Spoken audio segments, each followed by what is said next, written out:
Bonjour, hello. Alors, dans une vidéo précédente, j'ai utilisé cet album Spirou in Berlin de Flix.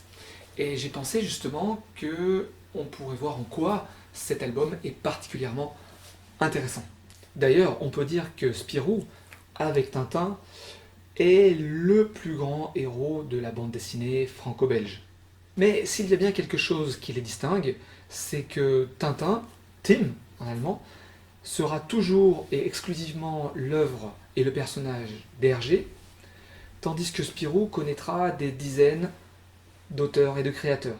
C'est ainsi qu'on en arrive à Spirou in Berlin en 2018. Spirou in Berlin, donc, sorti en 2018 dans les pays germanophones et en 2019 dans les pays francophones, notamment pour célébrer les 30 ans de la chute du mur de Berlin, est l'œuvre de Flix. Flix est un auteur berlinois, justement, qui notamment s'est illustré dans l'adaptation en bande dessinée de Faust. Alors Faust, c'est l'œuvre majeure du grand poète allemand et dramaturge Johann Wolfgang von Goethe. Habe nun, ach, Philosophie, Juristerei, Medizin und leider auch Theologie. Das kann mich nicht zufriedenstellen. Man freut sich, dass das Volk sich mehrt. Donc les adaptations de Spirou sont régulières, nombreuses, variées et même assez riches dans le journal Spirou précisément. On pense notamment à la dernière adaptation d'Émile Bravo qui est tout simplement un régal.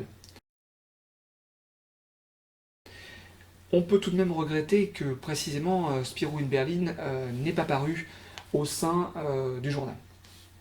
Alors, si le prof d'allemand que je suis, passionné de langue et de culture allemande que je suis, a envie de parler de cet album aujourd'hui, c'est pas uniquement parce que je l'ai en double, mais bien parce qu'il existe quelques raisons tout à fait précises et qu'on va voir maintenant. Alors il est vrai que la bande dessinée a été pendant longtemps considérée comme un art tout à fait mineur en Allemagne et dans les pays germanophones, même si on note que la bande dessinée y trouve des origines lointaines, notamment grâce à Wilhelm Busch et ses deux fameux garçons terribles que sont Max und Moritz. La bande dessinée de masse, elle, a été introduite par Disney, et ces bandes dessinées, notamment des Donald, Mickey et compagnie, qu'on connaît très bien outre-Rhin sous le nom de Lustiges Taschenbuch, et qui a été popularisé par les traductions notamment de Erika Fuchs.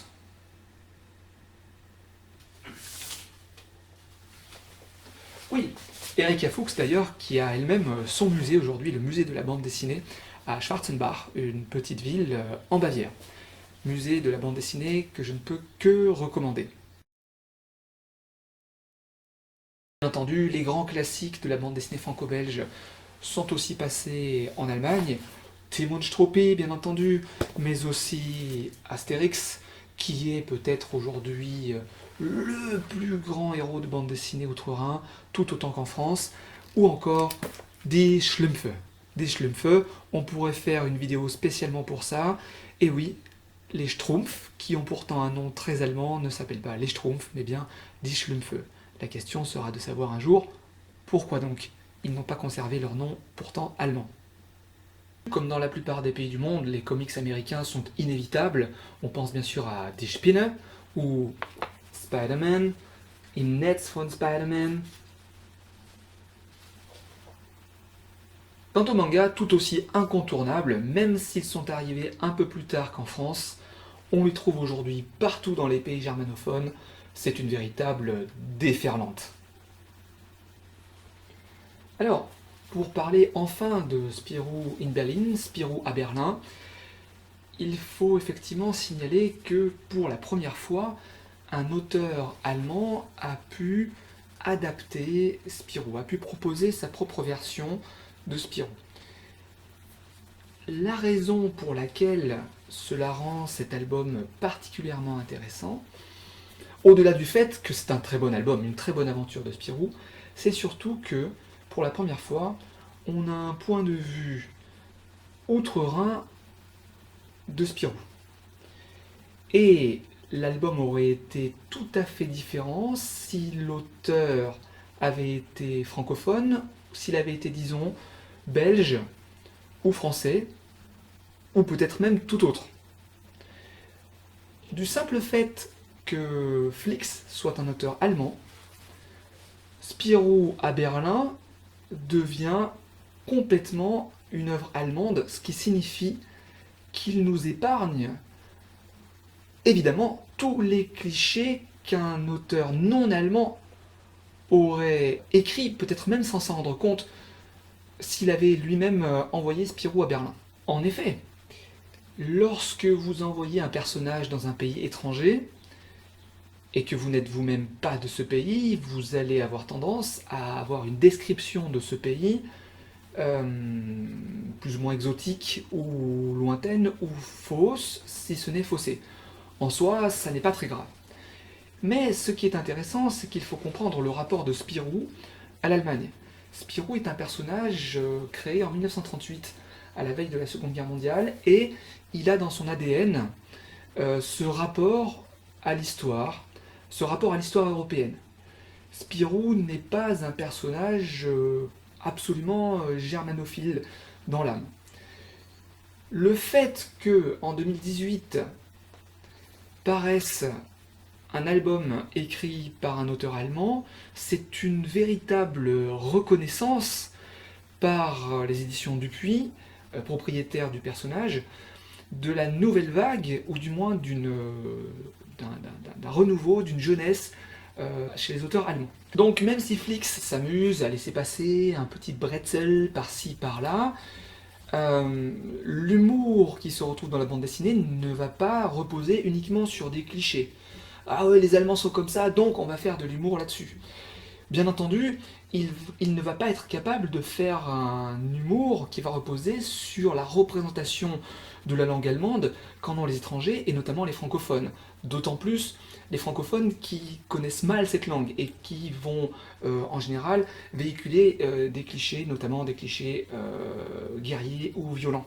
Ce rapport à la langue intéressant fait donc que Spirou et Fantasio, qui déjà sont des personnages plutôt tolérants par nature, le sont encore plus dans Spirou in Berlin, parce que ils ne vont pas véhiculer de clichés linguistiques ou de clichés sur le pays qu'ils traversent, du fait même que l'auteur lui-même est allemand.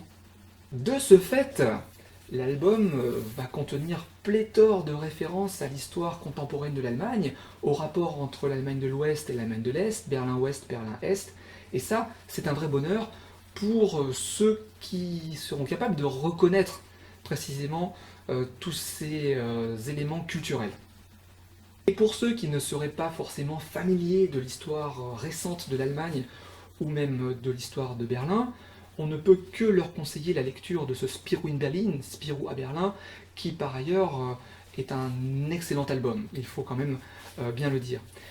Excellent album donc de 2018, qui a permis certainement l'apparition d'un autre, à savoir ce Lucky Luke Zattelt ce qui signifie Lucky Luke change de selle, ou Lucky Luke échange par un concours de circonstances Jolly Jumper, son fidèle cheval, par un vélo.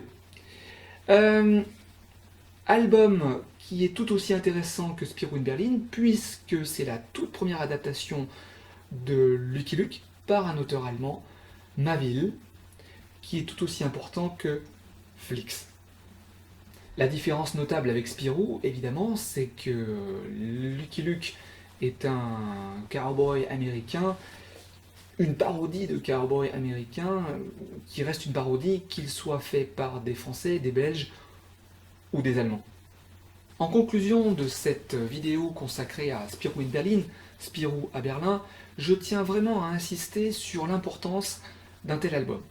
Effectivement, en tant que professeur d'allemand qui œuvre au quotidien pour faire découvrir aux jeunes Français tant les pays germanophones que la culture germanophone que la langue allemande, je ne peux que me réjouir qu'il existe des albums de bande dessinée écrits par des auteurs allemands et qui donc sont exempts de clichés auxquels malheureusement les jeunes Français sont trop souvent habitués. Encore aujourd'hui, en 2020, année durant laquelle est tournée cette vidéo, la plupart des jeunes Français ont un premier contact avec la langue allemande, qui est un contact en lien avec des histoires qui se passent durant la Seconde Guerre mondiale, ou la Première.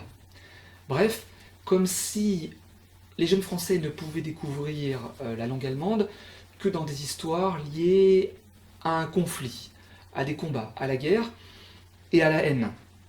La récente bande dessinée Les Enfants de la Résistance, excellente au demeurant, en est un bon exemple. On voit bien encore une fois les bottes, les armes, la guerre. Vraiment pour conclure, il existe malgré tout quelques exemples intéressants de bandes dessinées qui se passent entre la France et l'Allemagne et où les Allemands ne sont pas systématiquement des méchants. On pense notamment au fameux Château des Étoiles de Alex Alice qu'on ne peut que recommander entre la France, la Bavière, la Prusse et la planète Mars. Alors, si cette vidéo vous a plu, eh bien, n'hésitez pas à lire Spirou à Berlin. Oui, et à lâcher un pouce bleu aussi. C'est quoi ça, un pouce bleu? Johann Wolfgang, un pouce bleu, c'est le machin là sur YouTube. Bon, eh bien, je le refais. Alors, si cette vidéo vous a plu, n'hésitez pas à lire Spirou à Berlin, ainsi que mes œuvres complètes, Faust, Les souffrances du jeune Werther, et lâchez un pouce bleu. Mais c'est quoi cette histoire de pouce bleu? Je recommence? Non, laisse tomber. À bientôt, bis bald. Nächstes Mal sage ich es auf Deutsch.